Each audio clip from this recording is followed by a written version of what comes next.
We all know The Breakfast Club is the greatest high school movie ever made. We can't debate that. We're not going to debate that. Maybe you have a different idea. Maybe you think it's 10 Things I Hate About You. Maybe you think it's Mean Girls. Maybe you think it's Fast Times at Ridgemont High. You're wrong. The question isn't whether or not The Breakfast Club is the greatest high school movie of all time. The question is whether or not The Breakfast Club is the greatest 80s film of all time. And maybe is The Breakfast Club the greatest movie of all time? That, my friends, is what we're here to debate. Hey, everybody, this is Jason Herbert. I am the host and creator of Historians of the Movies podcast, where every single week we are talking about movies and the histories behind them. And this week, we're talking with Kevin Smokler about his book, BRAT Pack America, a love letter to 80s teen movies, and of course, The Breakfast Club. And we're going to talk about this movie. We're going to talk about its strengths. We're going to talk about the antecedents, the movies that come before The Breakfast Club, its influences, the other Brat Pack films, who was in the Brat Pack, what made the Brat Pack special, and really the legacy of The Breakfast Club and of 80s movies themselves. I love wholeheartedly The Breakfast Club. It is one of my single favorite films of all time. You can't think about this without thinking about the soundtrack, without thinking about Simple Minds. So, ladies and gentlemen, don't you forget about us here at Historians of the Movies, because The Breakfast Club starts now.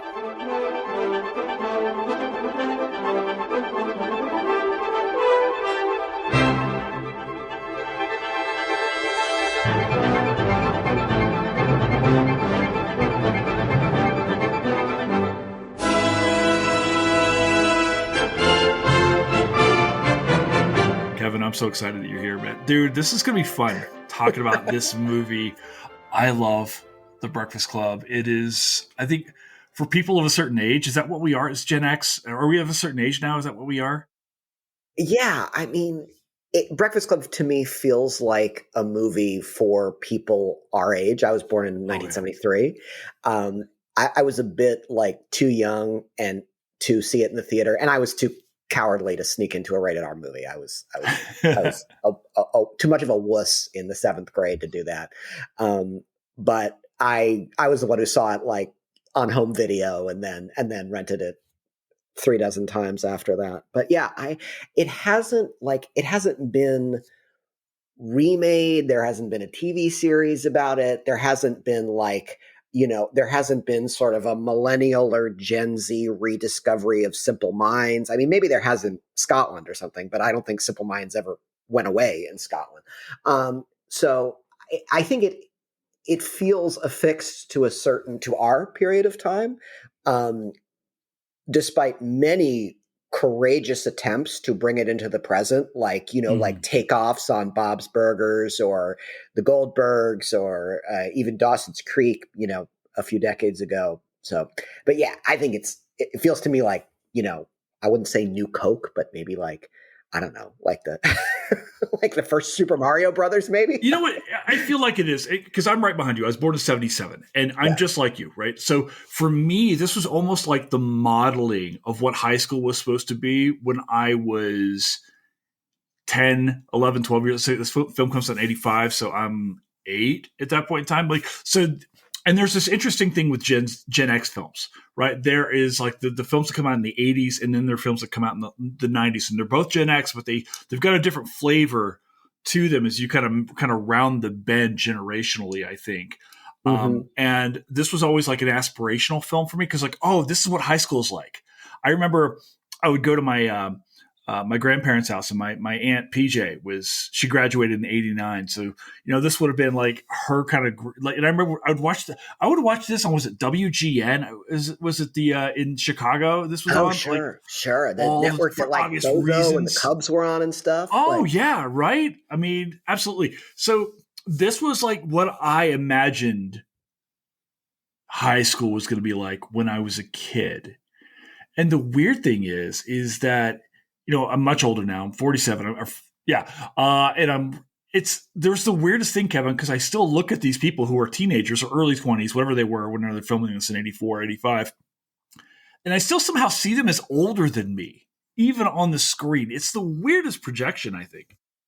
Yeah, I definitely think that by the time The Breakfast Club comes out in February of 85, like TV had conditioned me to believe that actors playing teenagers were older than teenagers. Mm-hmm. Like, I never believed that Ron Howard on Happy Days was in high school. Like, never.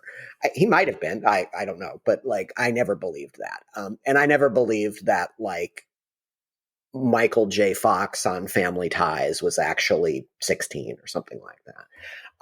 So I was pretty convinced those actors were older than me. And when I saw it, and yeah, I still do feel 13 a little bit when I see Yeah. that movie.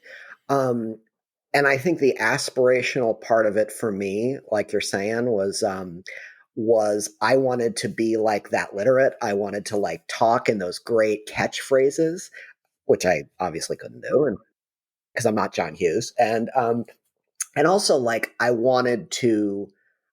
was always like looking for a group of people. I think that like a gang. I think that's why like, Yeah. the Goonies and The Outsider spoke to me in that way. And so I really was attracted to the idea of like you enter into this terrible scenario and you emerge with four new best friends. I really liked that. Um, that said, like now as a grown up, I kind of look at it. I don't even look at it as a moment in time. I just look at it as this like amazing movie artifact where we could actually like make a movie where not a lot happens. Mm-hmm. And there's very little kinetic energy. It's essentially like almost a stage play. Very much And so. yeah, or like the extra long episode of a TV series. Mm-hmm. And yet like everything happens. Like I think that's like that's what I love. Like nothing, there's no like climaxes or denouements and nothing blows up and but like everything in the world happens. I just love that. Yeah, so I was rewatching it this morning, and I just had it on. And I have to tell you, usually when I do these pods, I usually rewatch the film beforehand, or maybe sometimes I watch it for the very first time.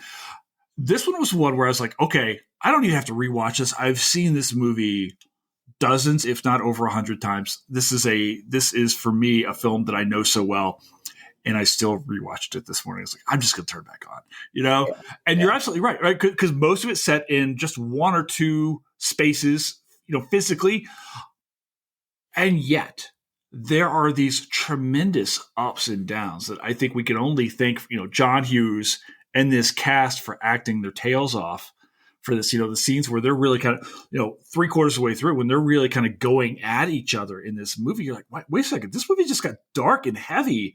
And I'm never prepared for that, Kevin. Like it's because I'm always thinking about the whistling scene, or I'm thinking about hiding weed, whatever. It's like, and you've got some real tugs of war here. And the interesting thing also is because I taught high school while I was writing my dissertation, I got to go back and see these kids again, what they were struggling through. So there's so much here.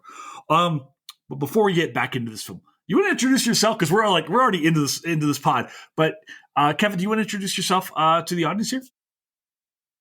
my name's Kevin Smokler. I'm originally from the Midwest, just like John Hughes. I've lived in San Francisco proudly for the last 25 years, and I'm the author of four books, including the third one, Brat Pack America, A Love Letter to 80s Teen Movies, which is why Jason and I are talking. And I also direct documentaries, including the 2021 documentary Vinyl Nation about the comeback of vinyl records in America, available at vinylnationfilm.com. I have to tell you, Kevin, I have to read so much for all of these books and pods and stuff like that coming on. And so when I picked this up, and of course I was like, hey, could you send a copy to me? I started reading it, and I just felt like you got me, or I was like in tune with you just immediately. I was like, I can't wait to talk to this guy. And I knew I'd already had you scheduled for 2 pods to come on. So I was like, this is going to be fun. Man, I love this book, and I'm not bullshitting you. Oh, I thanks. That's so really nice of you, much. JP. Well, there's so much that you do in here, putting these films into context, explaining like the societal norms and the conditions that made 80s teen films possible. and like all the stuff we're wrestling with. So, yeah, this book is a dive. All right, so let me ask you the basic question here around the book. Why write this thing to begin with? Why write Brat Pack America? What was the incentive or the motivation for you to sit down and go, okay, I need to put this to work? First, a confession. Ordinarily, when coming up with a book project, I look at something I'm doing for fun, like Mm-hmm. kind of obsessively, and then I take the long way around and create some elaborate rationale why I should write a book about it, and do it for work. Sometimes it works and sometimes it doesn't. I'm glad in this case it did. In this case, because I love movies and because most of my best friends and loved ones and my wife, like, movies are a huge part of our relationship with each other.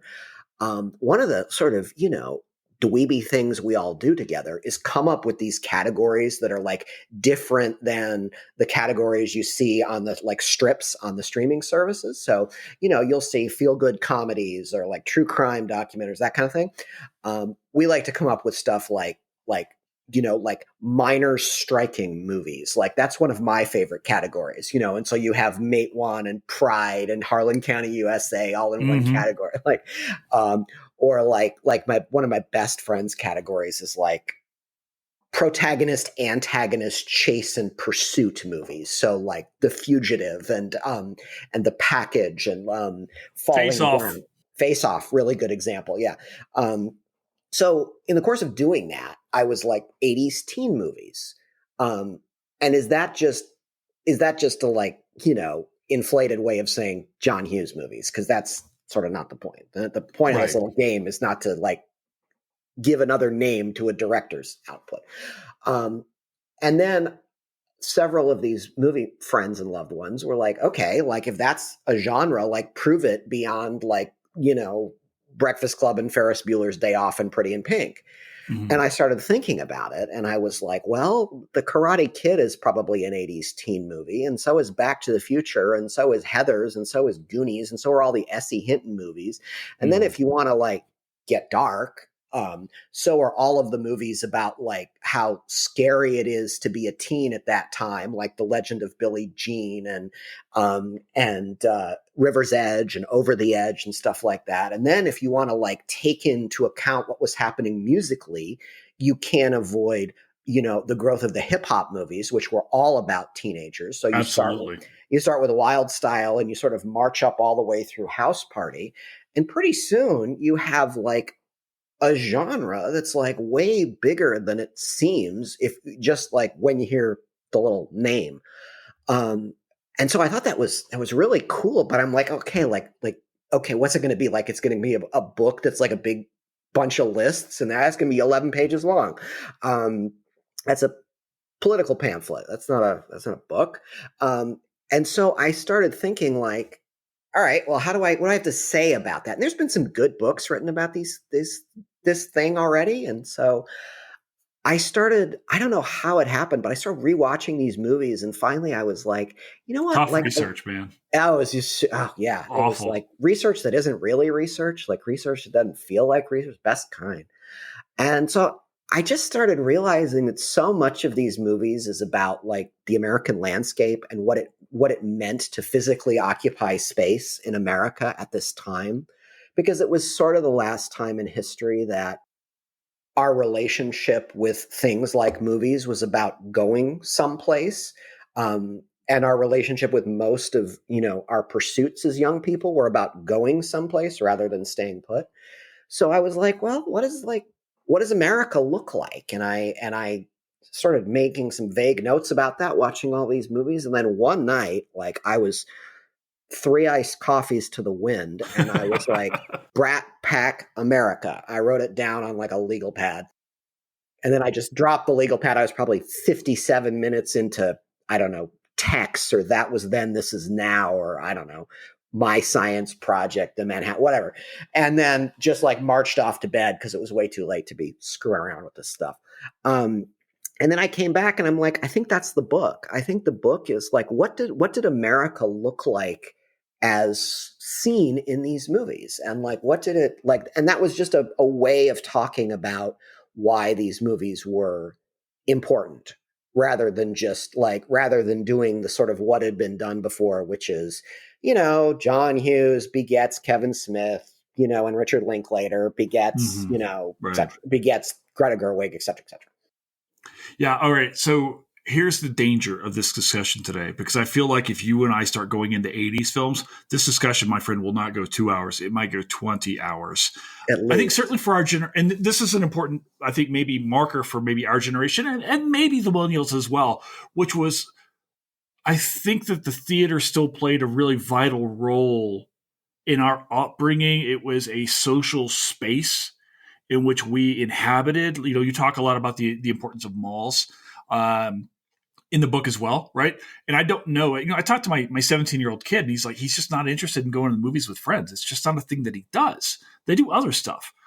The theater becomes this vibrant place, and it informs so much of who we are. And I think, in addition to all these other films you're talking about, I'm thinking about The Lost Boys. I'm thinking about Outsiders. I'm thinking about all these other things that, either was our lived experience or it informed what we thought our lived experience was going to be, depending on where we fell within that social stratosphere. So I guess maybe for the purposes of this, because I think about this film, I don't know, Kevin, is this the quintessential Brat Pack film? I guess insofar as many of the actors we lump in that group are in this movie, not all of them, um, uh, and because it is the movie we typically think of when we say 80s teen movie, and because Brat Pack typically means 80s teen movie. I guess if you're using that, what is it, the transitive property that you learn in 8th grade algebra, where like A equals B, B equals, etc.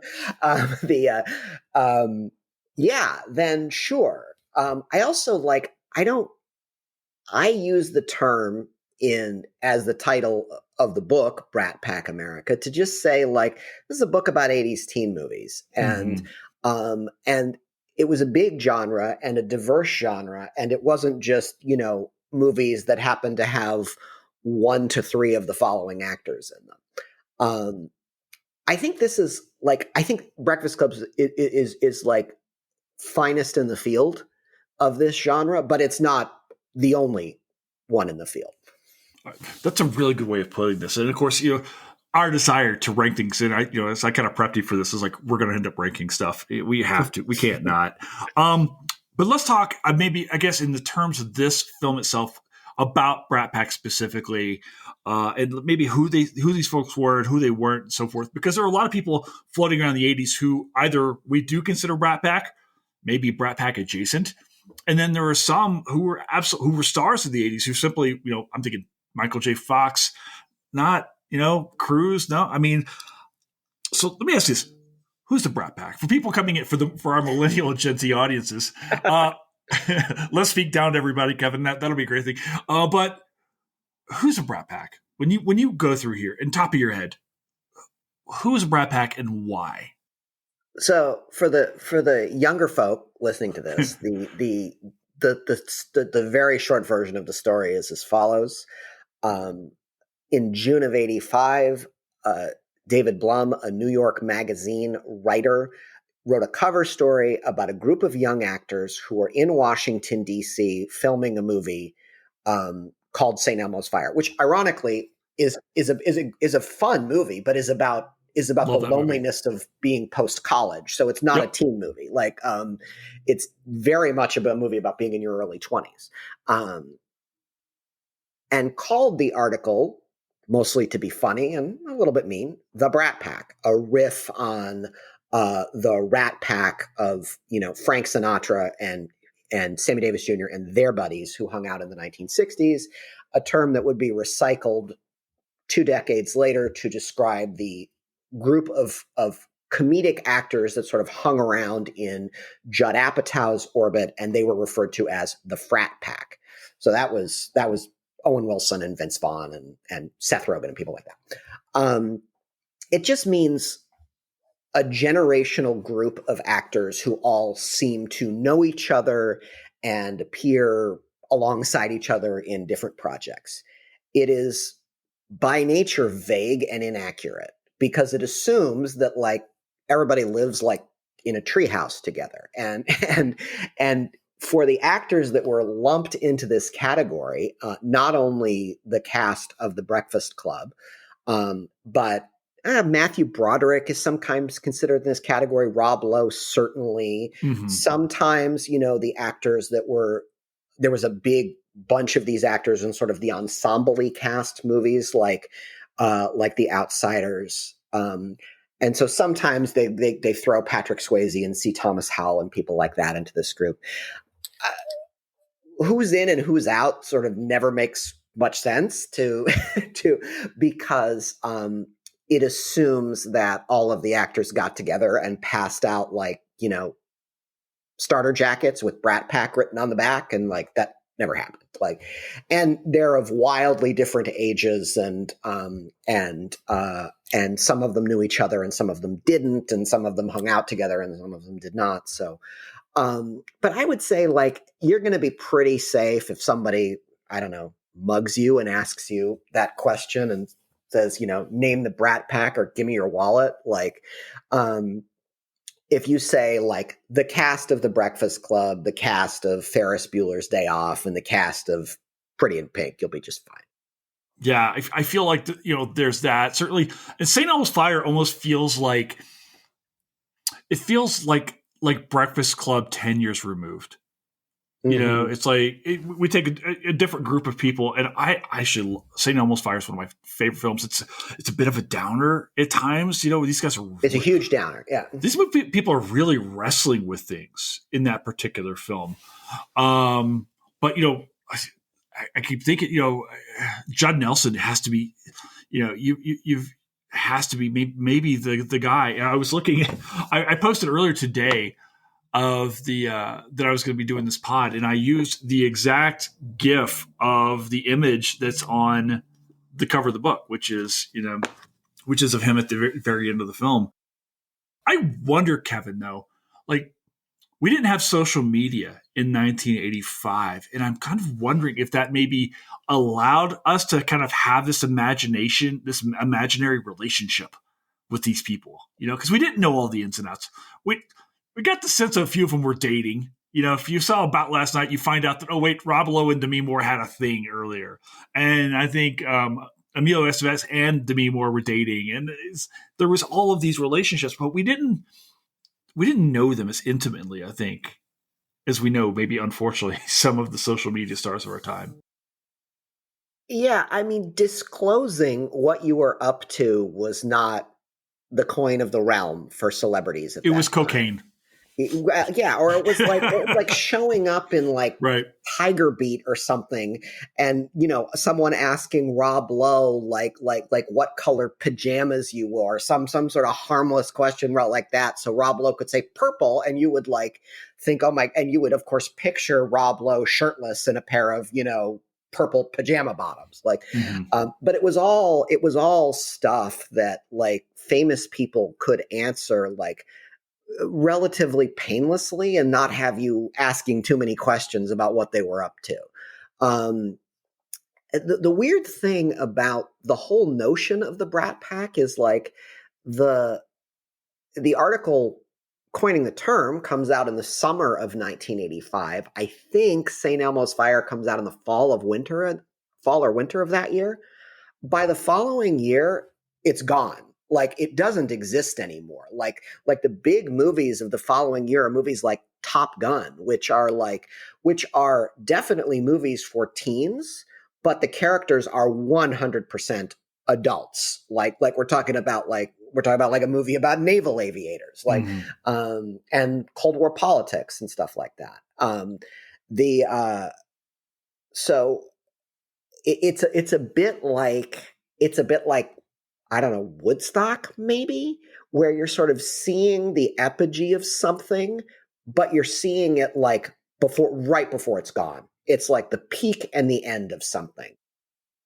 Yeah, there's an interesting aspect to that, right? Because I had always understood that piece to be more of a hit piece on these guys than anything else, and I've always kind of wondered if that piece had like this really deteriorating effect on the careers of the actors, because so many of them had trouble escaping this youth, thing. I saw C. Thomas Howell on 1923. I was watching the most recent episode last night, and I still think of him, as a Wolverine. I still think of him, from Red Dawn, and also the film with Peter Horton, with Side Out. Do you remember this volleyball film that came out? Oh, Oh, do yeah. you remember? Yeah. Really, God, I really haven't niche thought about film. that one in a while. Sure. And Ponyboy Curtis, of course. Like, Yeah, and we're definitely not going to talk. What was it, Soul Man? We're definitely not shoot, gonna, no, oh my gosh, man. that is a film. Just I run the watch party on Sunday nights for HATM, and I'm like, wow, could we ever just not ever do that film? Or maybe we should at some point in time. It's like the fact that you could even make that film in the 1980s is Yeah. Yeah. Or Revenge of the Nerds with all of that. It's crazy. Okay, you talk also a little bit about how 1980s films are inherently different than the decades before them. I kind of want to kind of put us in place here, because you actually mentioned one of my favorite films from the 1970s, which is Breaking Away. I love that movie. Like, even though as a Kentuckian, it's set in Indiana, and I'm therefore honor bound to hate it. I love that movie so much. But like, how do 80s films, Kevin, differ than the decades before them? What's going on differently in the cultural zeitgeist that makes these movies different? The biggest things are we have the ginormous summer blockbuster has already happened by the time the 1980s begin. Jaws is 75. Star Wars is 77, I believe. Yep. 77, May of 77. And really, like, although I don't think it was a summer release, like The Godfather had kind of primed the pump for that in 72. So the idea of a movie being an enormous piece of summer entertainment for everybody is very key, because summer is when kids are out of school. Like, it's very different than a movie being the biggest thing going on and having it be released October 1st or something like that. So we have the beginning of the best path of success for movies being seen as summertime when kids are out of school, and sort of something for everybody, and something that you can sell toys and t-shirts to, which is largely for kids, for younger people. Also, not for nothing, the beginning of the 1980s is the beginning, is the rise of the shopping mall, is the rise of video games, both in arcades and at home, and is the rise of the VCR, which we had an enormous effect, but really culturally now we view as helping two main categories of movies endure long past their expiration dates. Movies mostly for kids and teenagers because they were shown at sleepovers, and porn. Like those are the two categories that the VCR really was that the VCR served best. And statistically, like I couldn't believe this when I read this researching this book, but statistically, like, the median age for people buying movie tickets beginning in the Reagan era starts to go precipitously downward. By 1980, something like half the movie tickets in America are being sold to people under 30. Like, it's just not, it goes increasingly, the movies in our cultural imagination go from being like post-college, early to mid-20s adult entertainment, like The Graduate and the great Hal Ashby movies of the 1970s, to being entertainment really for teenagers. And so all of these conditions are in place for the decade of the 1980s being the sort of high watermark of entertainment for adolescents. Yeah, I'm wondering, are the older adults fleeing these spaces then, or is it just, or are we seeing a boom because of the economy? Is the economy revving and that's allowing just more people to pursue leisure? throughout the age spectrum, or are like the adults leaving the room to go do other things at that point in time? That's a really good question. I don't know. If you look at kind of the best picture winners from that decade, a lot of them are historical biopics, Chariots of Fire, Gandhi, Amadeus, out of Africa. A lot of them are historical in that they are historical in the recent memory of the baby boom generation, which is in their 30s and 40s at that point, movies like Platoon. But yeah, it's funny that you asked that. Now that I think about it, like an overwhelming number of Best Picture winners from the 1980s take place in the past. So there is probably some kind of assumption working that that serious Oscar-worthy movies for grown-ups like are not movies about the present anymore. Like that we like live in an unserious time. Well, you bring up a really interesting film here with Platoon, right? And I've written about this, I've talked about this as well. So much of the 1980s is culturally dealing with the loss of that in that war. I've actually got Casualties of War coming up on the pod next month. And then you take this film, which is released a year ahead of Platoon. Wildly different pictures of what America is. Of course, they take place in two different time periods, but they're really speaking to what's going on in the 1980s, I think, in a lot of different ways. So, Oliver Stone is absolutely wrestling with his feeling toward Vietnam. I think a lot of people are at that point in time. So it's interesting that like these films kind of still slide in. And then we've got other films like Wall Street also coming out. All of these things saying like there's this I don't know, Kevin, there feels like America in the 1980s is really having a crisis of identity as far as where are we going to go. Am I wrong here? What are you seeing when you look back? You're not. There's a ton of movies from this decade, including The Breakfast Club, I might say, though it doesn't seem like it, that are sort of wrestling with the hangover of the 1960s. The scene in The Breakfast Club where Vernon and Carl, the janitor, are chit-chatting, and Carl says, "When I was younger, I wanted to be John Lennon." Like, what happened? Like, the idea that, like, the sort of promises for what youth would hold in the 1960s are seen as foolish, delusional in this movie, in part because this movie, despite the catchphrase that refused to die, like when you grow up, your heart dies, this movie like does not have a romantic notion of what it means to be young. It has a very, very grim notion. This like the Breakfast Club, and not just because it largely takes place in one room with like a small cast of characters, has been compared to like things like Waiting for Godot or Long Day's Journey into Night. An idea of like we're all trapped here, and 12 Angry Men. Yeah, like we're all trapped here in this not great present, and all we have is each other because what's out there is awful. Like that's and you get that vibe from this movie too. Like despite the triumphant, wonderful feeling at the end, like right, and also I have to tell you, in the conversations I've had about this film, I hate to ruin this already. I don't get a sense, Kevin, that these guys remain friends much longer after this day is over. Maybe they hang around for a little while, but I don't. This feels fleeting to me. It's. Yeah, it does not have the optimism that Ferris Bueller's Day Off, which Hughes made the following year, has, and where John Hughes himself said, like, I don't think that after high school graduation, like Ferris and Sloane remain a couple. No. But I'm absolutely convinced that Ferris, Sloane, and Cameron remain friends the rest of their lives.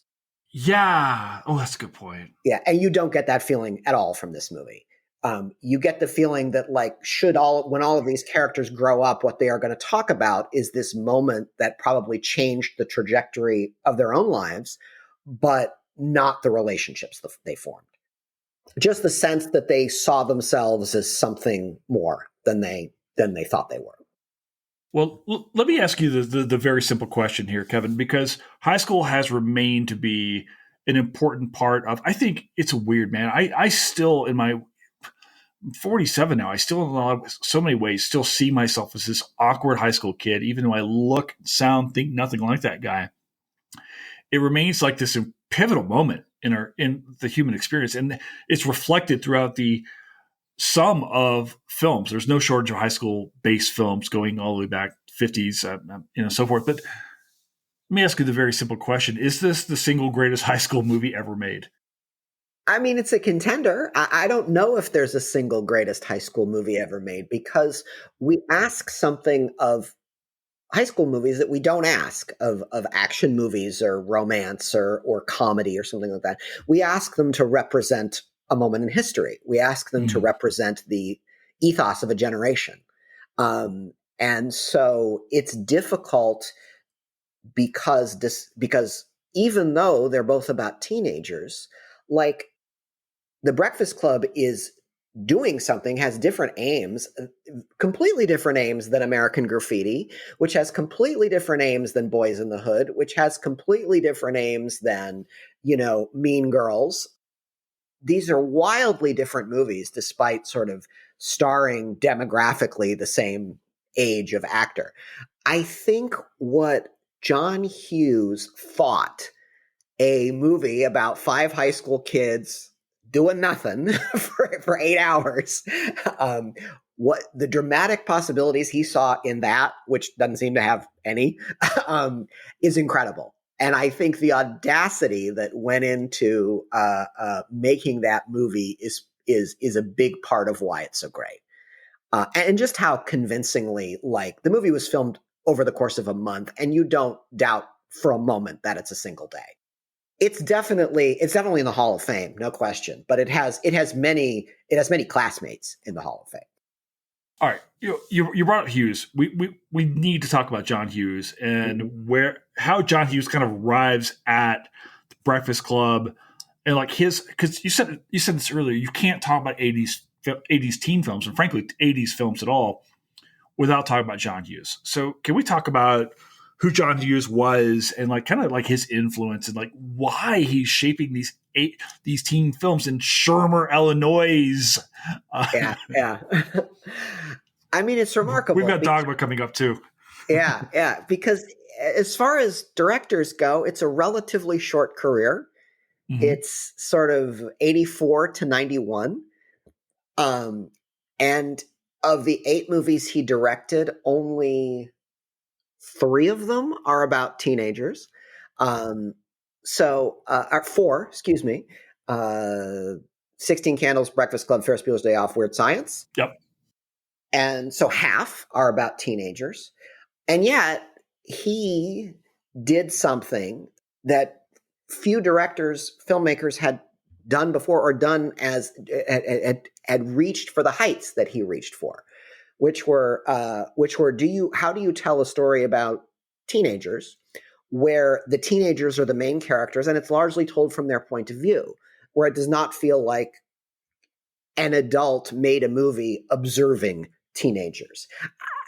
I think The Breakfast Club definitely feels like a movie made by an older person. It doesn't feel like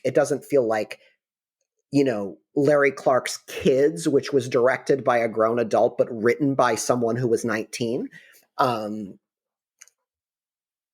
But all of John Hughes's movies say that the stories of teenagers are like Wagnerian operas, like they exist on this grand emotional level, mirroring a musical trend that was kind of happening at the same time. This is what fellow Midwesterners, the Replacements, were doing in Minnesota at the same time, saying like the trials and travails of being 16 are as big as, Greek drama. And what was happening, in the early days of hip hop, 16-year-old kids are essentially comic book superheroes. John Hughes was not alone in doing this, but he really did for the teen movie sort of what the Beatles did for American popular music. Like, he didn't invent it, and he was very clear that he didn't invent it, but he sort of took it to levels that nobody thought were possible or had imagined at that point. Yeah, I have to imagine there's so much of this is filtered. It's interesting because there's like this dual nostalgia going on here, Kevin, which is, I think, in some ways, Hughes is what, late 20s when he's directing this film, somewhere in that range. Or late 20s, early 30s. Late 20s, married, early has 30s. children, like has right. He's clearly looking back, right? Yeah.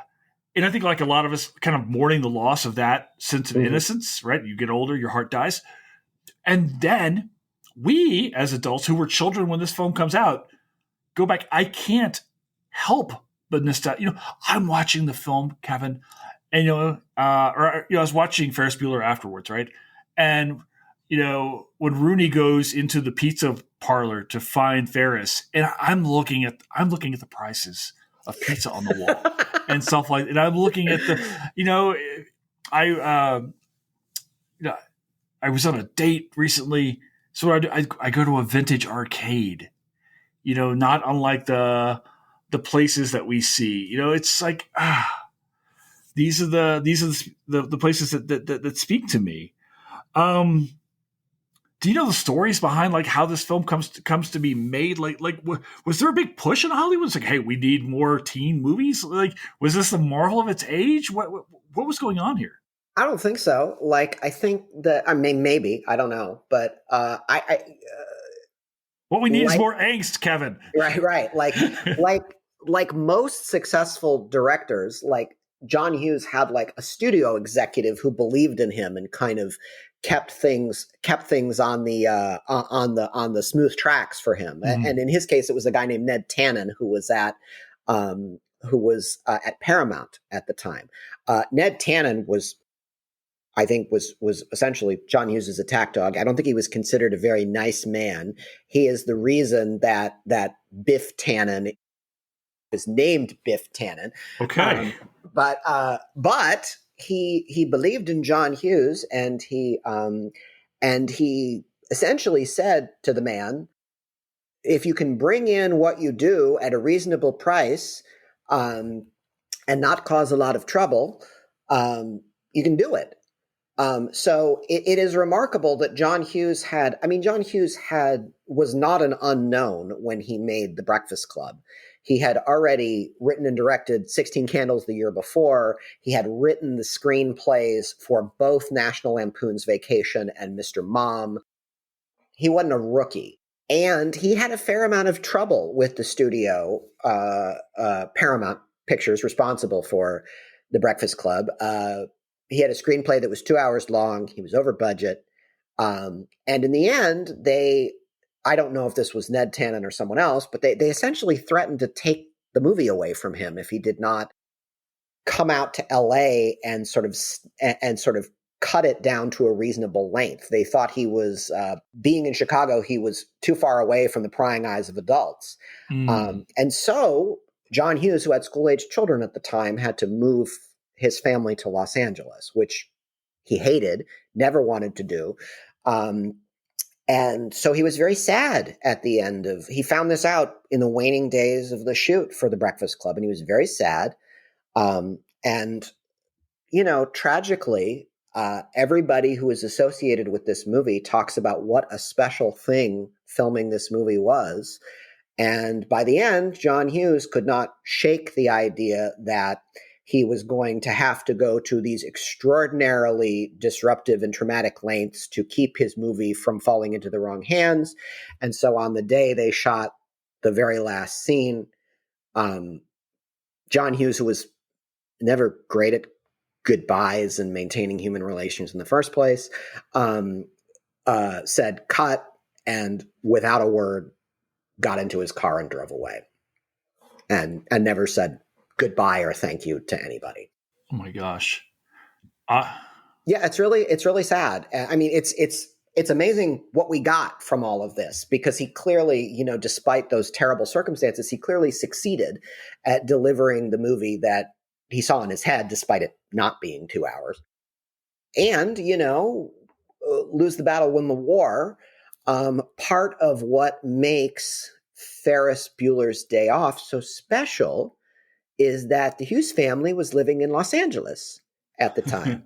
So what we get, the reason Chicago has never looked better in any movie since Ferris Bueller's Day Off is because he was homesick for it.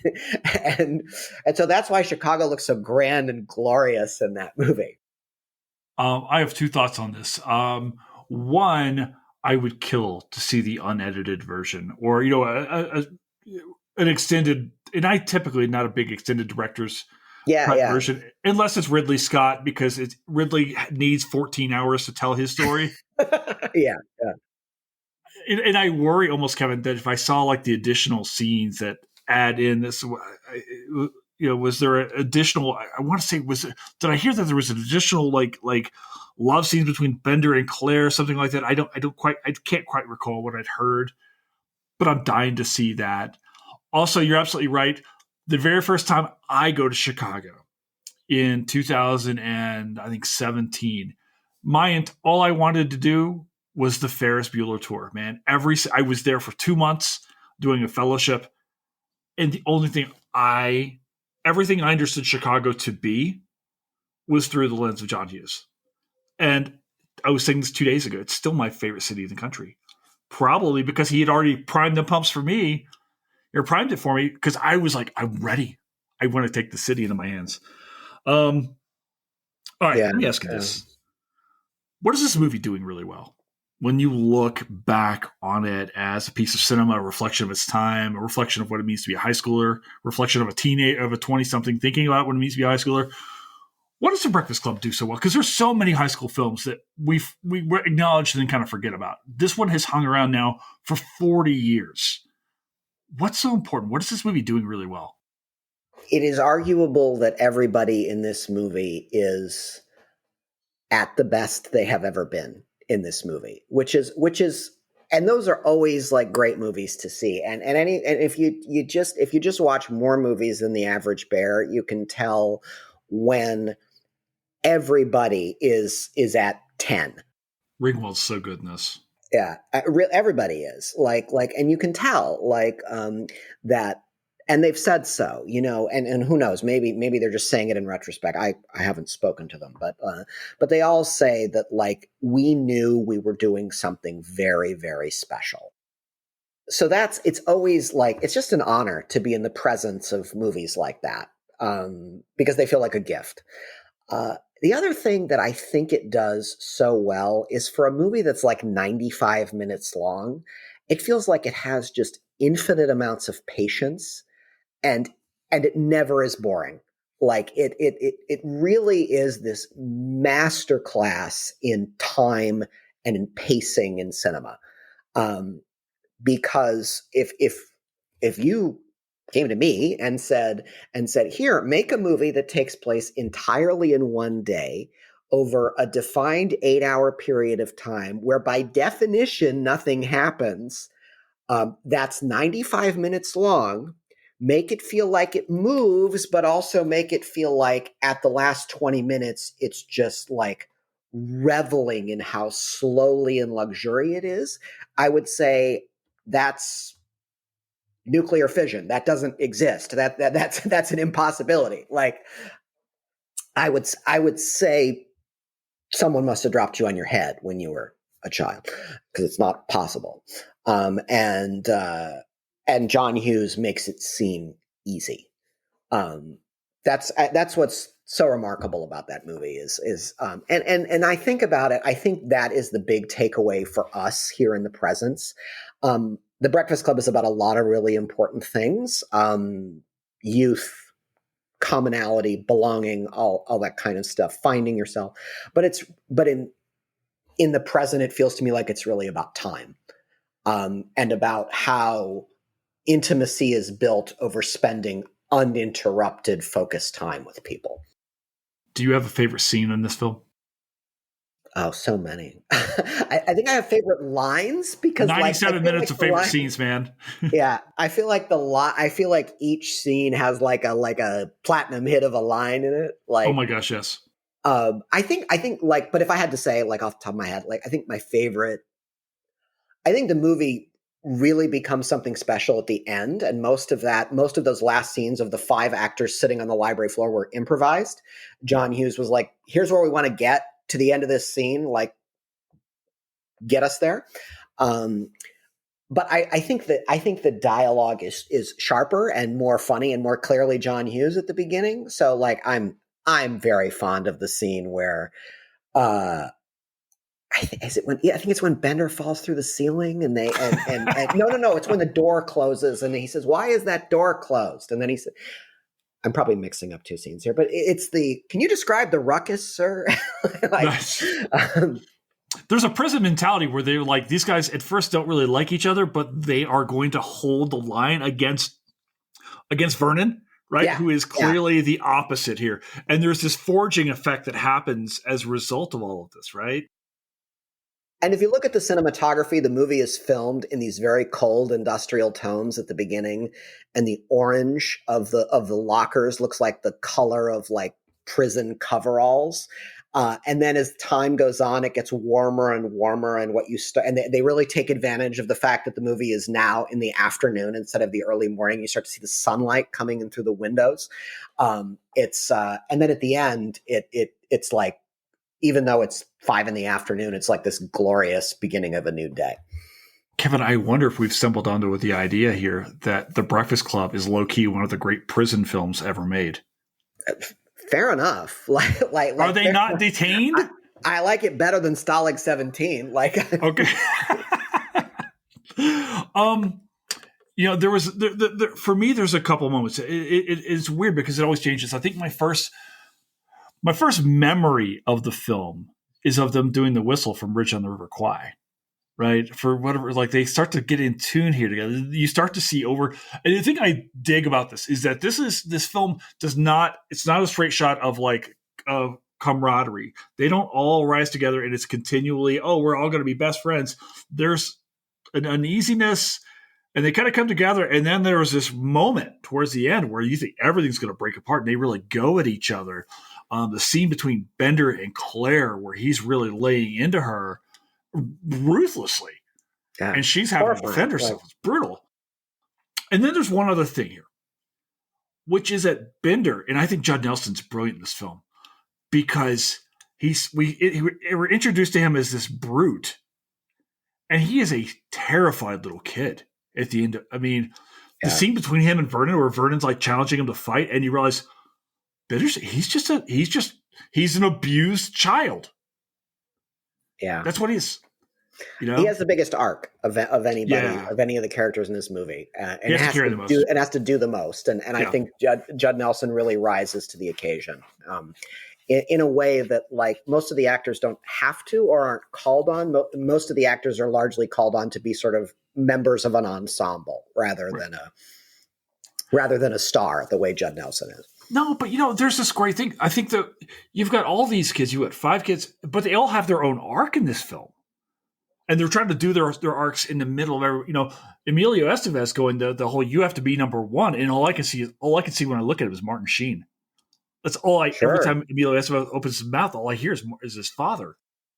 Yeah, I see like All the Right Moves also from this decade is really good point. Yeah. Is really the lead in to this kind of movie. But like All the Right Moves is sort of the predecessor to Friday Night Lights and the whole idea that like winning is everything, and if you don't win, you're nothing.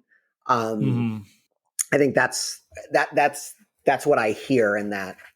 Martin Sheen's, by the way, is a really good call. I never thought of it that way, but that's what I hear in Emilio Estevez's speech at the end there.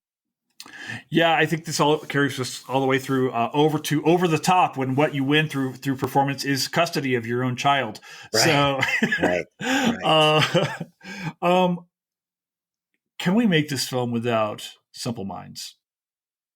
Oh yeah, I think it would be less itself and maybe even less good. And I say that selfishly because I love that band. But sure, they were not the original. They were not originally slated to do that song. They were entirely uninterested in doing it, and I think they were the 7th or 8th choice. And I don't remember who in the end convinced them to do it. They had a hang up about the fact that they didn't write the song. So I think they did it very reluctantly, and they were a hit in Europe already. Like they didn't. They I didn't, mean, quote, I'm sure need they the wanted song. to break in America, but they were not up and comers. They were not starving at that time. Yeah, the most fun part about that is they always intended to write their own verses to it, and they never did. And so the hey, hey, hey at the beginning and the la, la, la at the end are placeholders, which ended up making the final cut of the song, because I don't exactly know how that went, but basically that was where they intended to put their own stamp on it, and they never did. So I love the inseparability, is this a word, between the song and the film. I cannot hear the song without thinking of the film, and I cannot watch the film without thinking of the song. I mean, the two have to coexist. yeah, and that was one of the great things about this time, is because of the rise of MTV and Casey Kasem's American Top 40. Good call.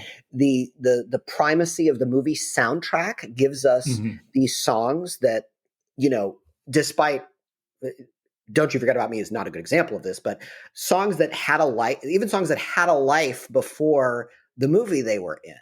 The Cars Moving in Stereo, for example, like had a whole life before it became what it is now and will be forever, which is the soundtrack to Phoebe Cates stepping out of a swimming pool. Like we're never able to hear it differently again. I'm going to need a moment for sure. Moment in time for every young man. Just a quick moment. Yeah, and that's the Colin Firth jumping into a lake in Pride and Prejudice for the young straight women of our generation. Is Phoebe Cates our Colin Firth? I think that is the moment where a whole generation of heterosexual men came of age, and the equivalent for heterosexual women is a decade later. But it's Colin Firth jumping into a lake in the Pride and Prejudice series. Kevin, we are discovering a whole batch of stuff today. I am loving this. It could be something else. It may be Tom Cruise and Anthony Edwards playing volleyball shirtless in Top Gun. I always wondered why the sand never stuck to them. That seemed odd to me. Chemically impossible, if you would. No. What about, we talk about how much we love this film, and you and I both clearly do. Generations of us do. This is not a perfect film. Can we talk about its weaknesses? Yeah, I mean, it's there's some big ones. There are some big ones. One, the ending never works for me. I think if the purpose of this movie is that these 5 people realize they have something in common that they didn't have, and if the takeaway from watching this movie, at least when it was released, it's about a lot of other things now in retrospect, but like if the takeaway is that, quote, we are each an athlete and a brain and a et cetera, like there's no need for the 5 people to become 2 couples in Anthony Michael Hall. Like that is a pointless Hollywood contrivance that is not earned anywhere in the rest of the movie. There's nothing that predicts it. It doesn't make any sense.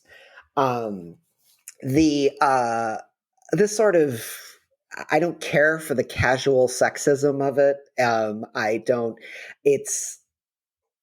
I understand that like the northern suburbs of Chicago at this moment in time were sort of lily white in their makeup. It still bothers me that we've taken the Breakfast Club to stand in for the all-American high school at this moment, and like its demographics were nothing like the demographics of the rest of America, even then. I don't know. Those are my 3 big objections to it, just off the top of my head. How about you? Oh, I think certainly it's for me, it's obviously it's the demographics aspect of this, right? And look, you've got, and there's a bit of a reality here where we go, okay, well, you only have 5 people. You can't necessarily, encapsulate. We don't see any person of, say, LGBTQ that we know of, right? Right on screen, but we don't see any African American people or Asian or Latino or anything like it. It's just a very carte blanche. Maybe Claire, I think is Jewish. I think is implied in the in there, but there's not a lot of diversity amongst the people. Again, it's five. You can't have everybody. I get it. At the same time, like you said, it's very lily white. You can very easily imagine how you take Forrest Whitaker's character from Fast Times at Ridgemont High. You can very easily see him playing Andrew Clark. Sure. You take Esai Morales' character from Bad Boys, which was 2 years before The Breakfast Club, also filmed in Chicago. You can see him playing Bender, yeah, there's kind of a lack of imagination in the casting. Well, okay, so can we speak to that then? Is that a reflection of John Hughes as a filmmaker? Because when we look at, say, is it we don't, his films are not very racially diverse, at least what I'm thinking of Ferris Bueller. I'm like, there's just not a lot, Is this just Hughes speaking to his own experience? Or is this the 1980s where people who were not racially here's the real question: do people who are of different races not hang out in the 1980s? I can't see that to be true. And even if that were the case, kids still get in trouble. The whole idea is all these five kids who are different get thrown together. So that's always been. I think so. I think that we have loving John Hughes means contending with the fact that his body of work as a filmmaker is about very big ideas in very small boxes. Like he sort of didn't really. I mean, and Hughes was not a provincial farm boy or something. He had been far and seen much by the time he started directing movies. He'd been all over the world. And yet, when he became a filmmaker, it's like sort of everything he did was about this one area of the north suburbs of Chicago, and largely about young people, and almost always about and often about coming home the way that Planes, Trains, and Automobiles is very much, almost always, certainly the latter films are always in praise of some kind of domesticity. There isn't a lot of range here. They're great movies by and large, but they're great movies at they're not great big swings. They're great movies for what they set out to do. But he is not a director where we say, oh my God, the great thing about him was he never made the same movie twice. No, he only made the same movie 8 times. That's fine. It's like listening to a Hootie album. I'm listening to the same song over and over again. That's fine. I'll listen to Tuckerstown. But I wonder, Kevin, so much we're talking about this is in terms of, say, Brat Pack America or 80s teen films. There is an implied, I think, whiteness in the ways in which we look at these films. And I kind of wonder if that's because Hollywood is not producing many films that are reflective of the diversity of the United States. That's not what's selling. Or maybe it's my own ignorance, entirely possible, of the stuff that's put out there. But when we talk about Pretty in the Pink or 16 Candles or this or Ferris Bueller, these are largely white, if not white dominated, almost white exclusive films. And I kind of wonder if our understandings of quote unquote teen films gets tied to whiteness at some point in time, or if there's a danger at least of that. The films in the 90s start to do some different things, but how do you reckon with that? I think that's definitely true. And there's a sense that, like I was saying earlier, we ask teen movies to do something that we don't ask other genres of movies to do, which is represent a generation and a moment in time. And it does feel like a sort of lingering hangover from earlier decades of Hollywood, where Hollywood, which in its early days was founded by my people, was founded by assimilationist Jews who really thought that the job of the movies was to portray some imagined quintessential American experience that we can all relate to. Of course, such a thing never really existed. It was fantasy. But the fantasy was powerful, and the fantasy was coded white for most of the history of Hollywood. We are seeing, I think, in John Hughes's time, we're kind of seeing the last of it. We have the renaissance of Black filmmaking beginning just a few years later in this decade, and then really coming to full flower in the 1990s.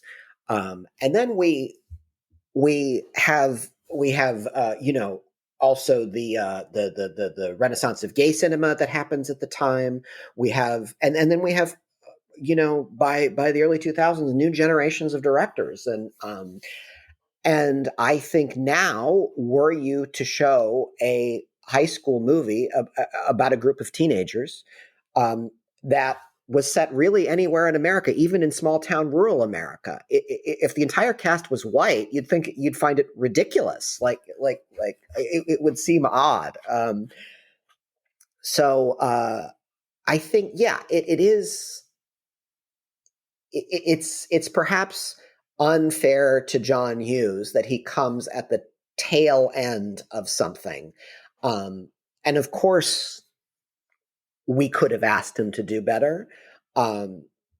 A, he was not a filmmaker of expansive vision, and B, we have to accept that we're only asking him to do better because those movies work so well. Like because of how great those movies are, we're asking them to be more. Like, if they were terrible, we wouldn't bother. We would have just forgotten.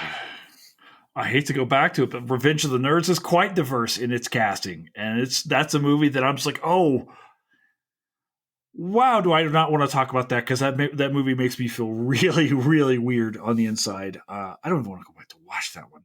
Yeah, and also, like, we have to.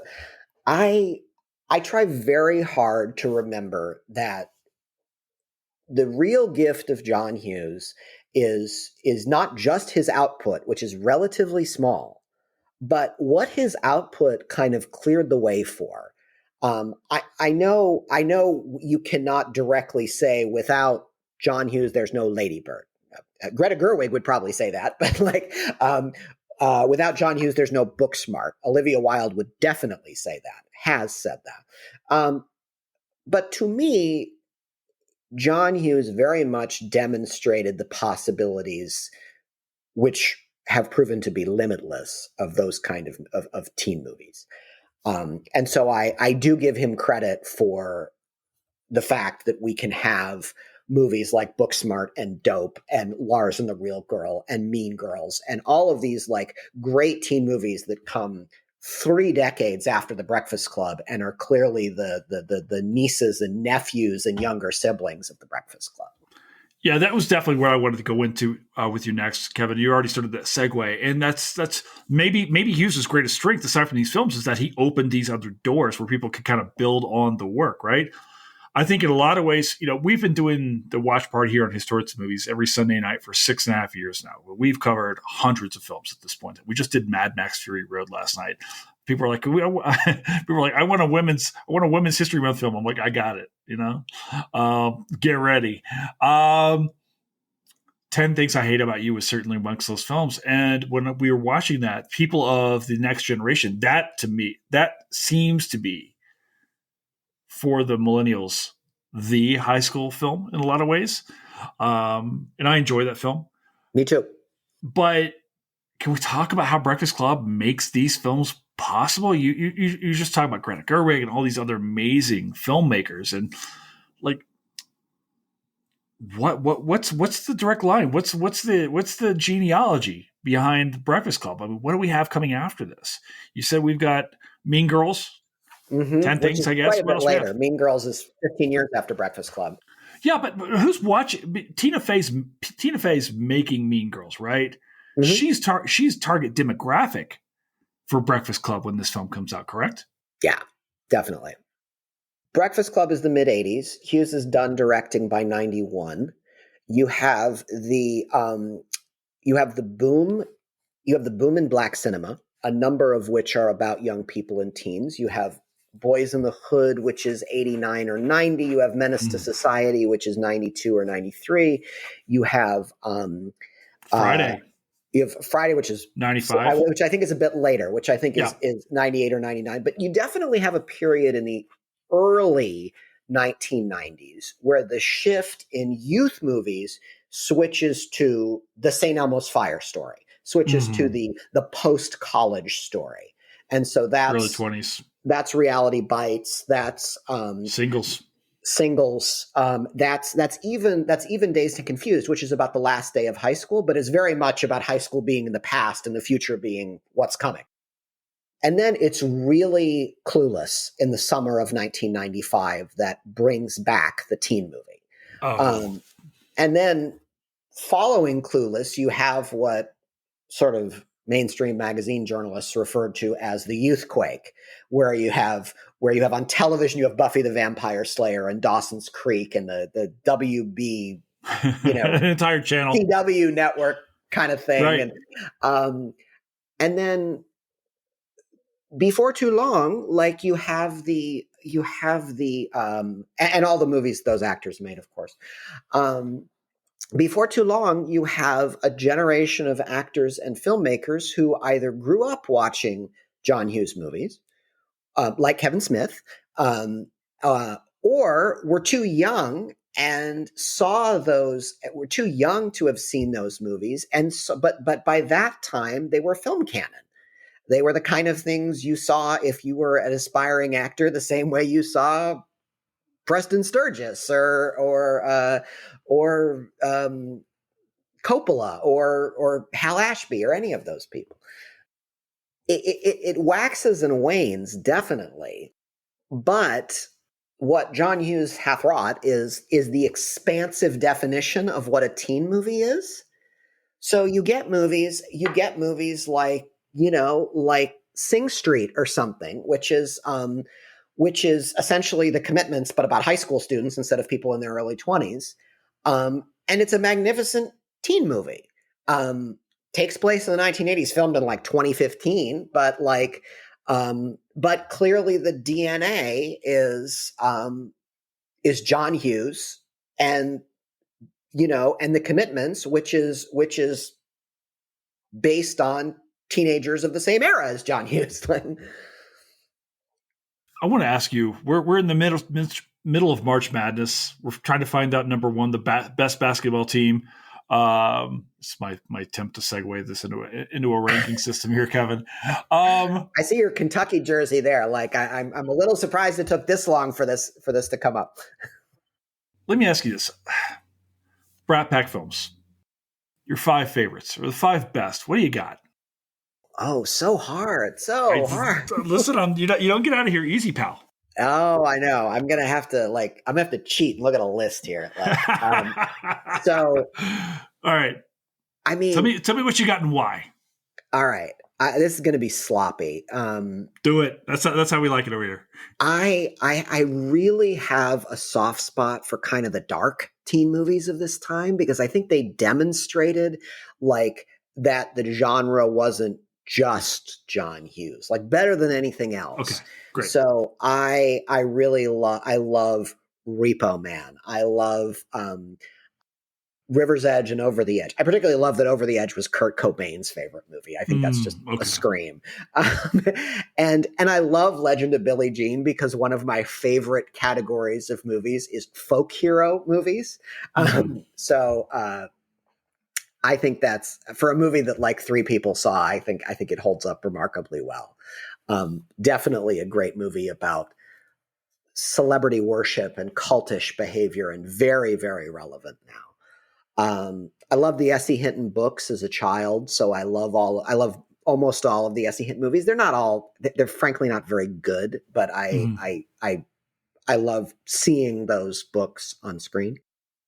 I love the sports movies from that time. Again, they're some are better than others, but I think All the Right Moves is a really underrated movie. And are we counting Karate Kid as a sports film? I would say so. It kind of leads Do up to that the many big people match go at the to a end. karate match Yeah. at All Valley High? All Valley Directed Central? by John Alvison, who made his Mhm. bones directing Rocky. So sure. The man can montage. Yeah, yeah. I mean, I love Dead Poet Society. I think just because I'm like into underdogs and into stuff that doesn't get the same hype as the sort of class presidents of these movies. Like of the John Hughes stuff, like I really, really roll hard for Some Kind of Wonderful. I think Ooh. really a special movie. We've gone this entire time talking about 80s films and haven't even said the name John Cusack. And Oh, sure, sure. I'm afraid there's going to be somebody out there just roast us alive for this because he's one, part of the reason why I love Hot Tub Time Machine. Right, right. And when I published this book, I one of the strangest questions, but actually in retrospect, totally understandable. One of the strangest questions I would get is, so what's your favorite John Cusack movie from this decade? Is it The Sure Thing? Is it Better Off Dead? Or is it High Fidelity? And I'm like, High Fidelity It's came about out like in 99 or 2000. 2001. That's, yeah. I mean, I know like the man is ageless, but he was like 40 when that movie was made. And an utterly unlikable protagonist in that film too. Yeah. We've done that. I love that film. I can't stand him in that movie. No, no. To his credit. I think it shows how much John Cusack was sort of like, burned into our mind as a teenager from this decade. If like High Fidelity rolls along like way, way after all of these other movies. I'm like, and we're still thinking of that as like 19-year-old John Hughes, but running a record store. Like John Cusack, excuse me. Like, yeah. Do we count The Lost Boys as a teen film of the 80s? Oh, absolutely. I think greatest vampire movie ever made. I Will Die on This Hill.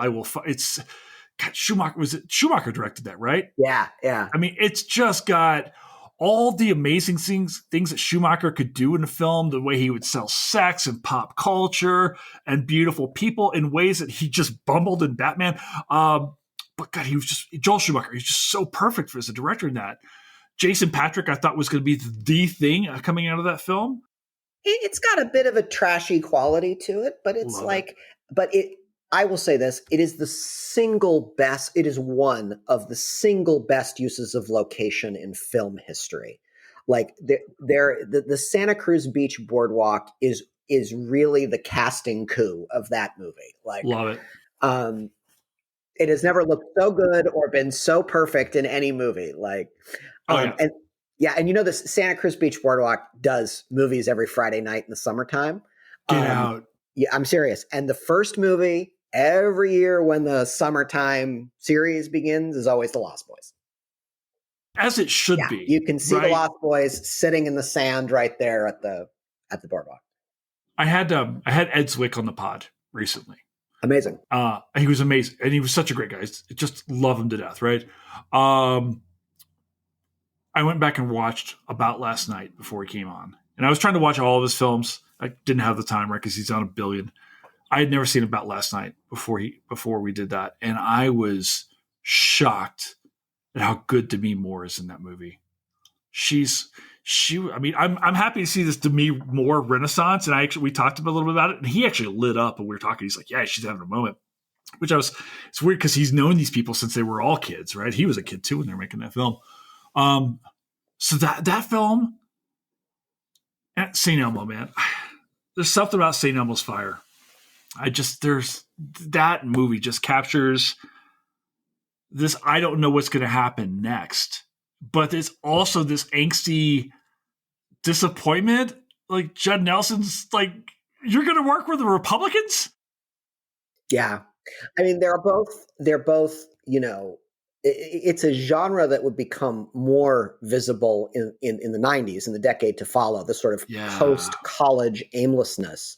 But there's a couple of really good examples from that period. You've just named two of them. And I would say it's really Barry Levinson's Diner that like kicks that whole thing off. Thank you. Yeah. I mean, granted, Diner is set in the past and not in the present, but like, sure. but the idea of like, we're all growing up, we're all in our early 20s, and the world is just scary and forbidding in front of us. And we feel utterly unequipped for it that's really what that movie brings home so beautifully. All right, bringing all this back, because now I think everyone who's lived in the 80s is utterly depressed now. I'm going to go outside and drink out of a garden hose, right? It's the Gen X. We're the garden hose generation, right? We're the Yeah. Guys, go home and watch Goonies. Like, we're never. I don't want a Goonies sequel. I'm on record for this. Leave it be. Oh yeah, and listen, like I don't. Listen, I'm a fully functioning human being. Like I can, most of the time, like if there's a Goonies sequel and I don't want to see it, I'll ignore it. Like I'm capable of doing that. Like we'd watch it. But I think the way to not feel too precious about these movies is to embrace their younger siblings. Like, instead of saying, like, there's a finite number of 80s teen movies and they're all like Fabergé eggs up there on the shelf, and don't get too close and don't breathe on them and don't look at them the wrong way, or something terrible is going to happen, or my childhood will be shattered forever. Instead, say, like Booksmart is the Breakfast Club for your kids, or Dazed and Confused for your kids. The history of the It's the Last Day of High School movies is a long and proud one, beginning with American Graffiti. I would say reaching its peak with Dazed and Confused, and proceeding on through Booksmart and probably on till the end of time, which is awesome. Like, if Booksmart was terrible, I would say, man, we should have left well enough alone. Like, but it's not. It's a great movie. So, like, I think that's the thing that gives me hope. I'd prefer to think of like this genre that I wrote a whole book about as like endlessly expansive, rather than like, sealed in a vault, Citizen Kane like, or something. Well, I'm excited, sir, because I think we've now name dropped every film made between 1979 and 1997.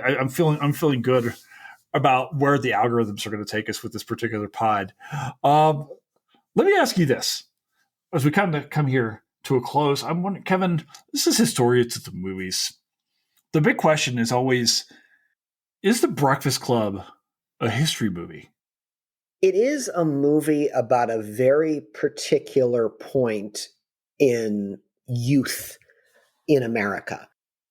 Remember, it would take a very technology is slow at showing up in movies. I mean, cell phones were around for a good few years before there's that wonderful joke in Clueless where Alicia Silverstone is talking to her best friend on the phone, and then the best friend comes around the corner, and you realize that they've been 6 feet away from each other this whole time.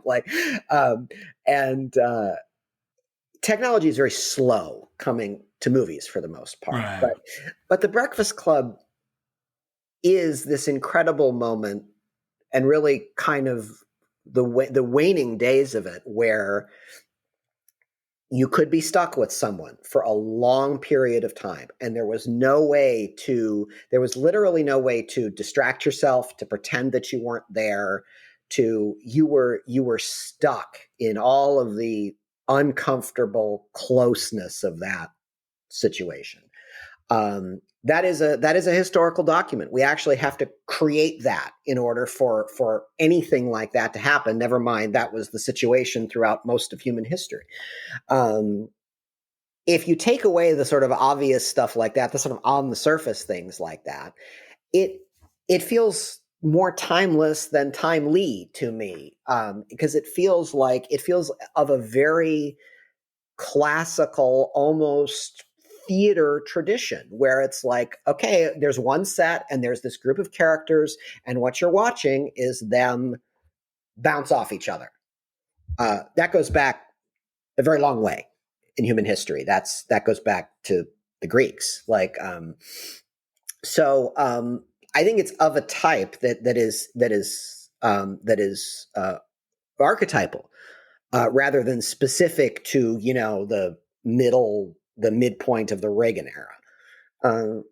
But if you take it as a movie about teenagers, it is very much the best example of the first renaissance of teen entertainment in this country, and that is remarkable. And that is that's a little bit like, I don't know, people my parents' age would kill me for saying this, but that's a little bit like The Breakfast Club for teen movies is the Beatles playing Shea Stadium. I can't think of a better analogy for it. Kevin, you want to promote the new? You're coming back in a couple weeks on this pod, and then I'm going to beg you to come back on to do Singles. Oh, sure, I'd love to. Dude, Singles is the pod. Okay, so here's what happened was I've been searching for Singles, my single favorite feature film ever made, and I've been searching for somebody. I was like, they get to the movie. I'm like, Kevin will get it. I know he understands this film. But do you want to talk about the new book real quick that's coming out? Yeah, you want to plug that one too? One of the amazing things I got to do when researching and writing this book, the one we're talking about, BRAT PACK America, one of the people I got to talk to in the course of researching BRAT PACK America was Amy Heckerling, director of Fast Times at Ridgemont High and later Clueless. And she was generous enough to talk to me more than once, and I found what she had. I was inspired by talking to her. And ironically, she was not particularly interested in talking about what it was like to be one of the few female directors working at that time. But the more I got to thinking about it, the more I'm like, I know she wasn't alone. I know there were others. Particularly in some of the genre films, particularly Martha Coolidge did a few classic 80s teen movies like Valley Girl and Real Genius. And then there was a couple of female directors in the horror genre, and certainly in Black and gay cinema as those came into flower later in that decade. But I just got to thinking, God, there's this whole something out there. Like I have a feeling like if I listed my favorite movies, this is me, when BRAT PACK America comes out in 2016, if I listed my favorite movies, I think I would be surprised how many of them were directed by women. And I did that. And as I was doing that, an article came out in New York Magazine, or maybe it was Vulture, that said that was 100 female directors Hollywood should be hiring more often.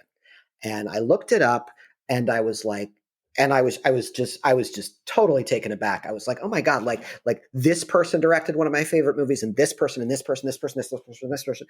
And finally I was like, where do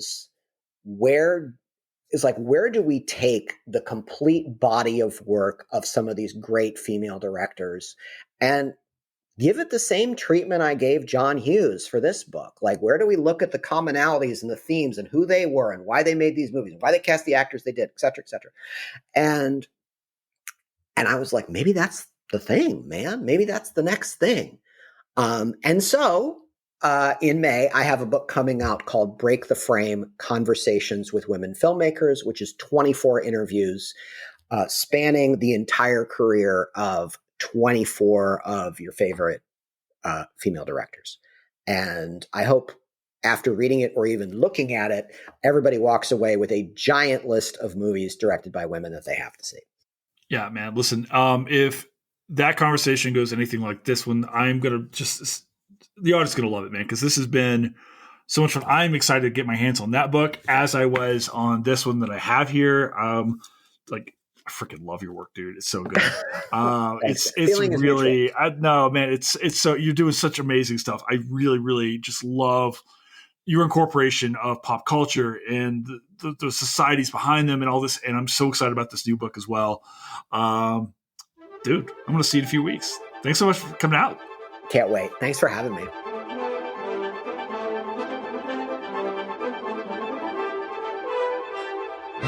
And that's a wrap here at Historians at the Movies podcast. Thank you so very much to our guest, Kevin Smokler. You can find his book, BRAT PACK America, a love letter to 80s teen movies, wherever you get your books. Kevin's me coming on back on in a few weeks to talk about his next book And we're going to be talking about some other movies when he comes back on.